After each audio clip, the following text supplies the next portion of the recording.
एक छोटे से कस्बे में रवि नाम का एक लड़का रहता था। बचपन में ही उसके पिता का देहांत हो गया था और उसकी मां ने अकेले उसे पाला पोसा। घर की हालत बहुत खराब थी, लेकिन मां ने कभी रवि को किसी चीज की कमी महसूस नहीं होने दी। मां दिन रात सिलाई का काम करती थी, कभी रोशनी में तो कभी दिए की लौ में। रवि पढ़ाई में बहुत अच्छा था, इसीलिए मां का सपना था कि वो बड़ा होकर एक अफसर बने।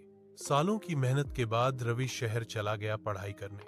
मां हर महीने कुछ रुपए लिफाफे में डालकर भेज देती थी। वो खुद भूखी रह जाती, लेकिन बेटे की पढ़ाई कभी न रुकने देती।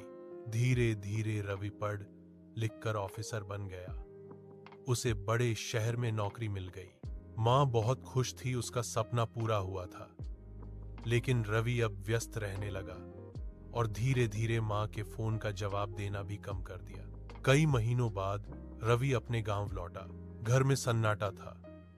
मां के कमरे में गया तो देखा मां के पास उसकी पुरानी तस्वीर रखी थी और पास में एक लिफाफा पड़ा था। लिफाफे में लिखा था, बेटा, मुझे तुम पर गर्व है।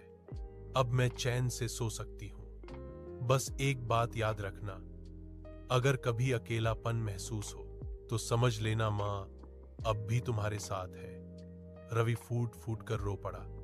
उसे एहसास हुआ कि जिस मां ने उसे सब कुछ दिया, उसी के लिए उसके पास वक्त नहीं था। उस दिन रवि ने मां के बिस्तर के पास बैठकर कहा, मां, अब मैं हर खुशी तुम्हारे नाम करूंगा। लेकिन मां अब सिर्फ तस्वीर में मुस्कुरा रही थी।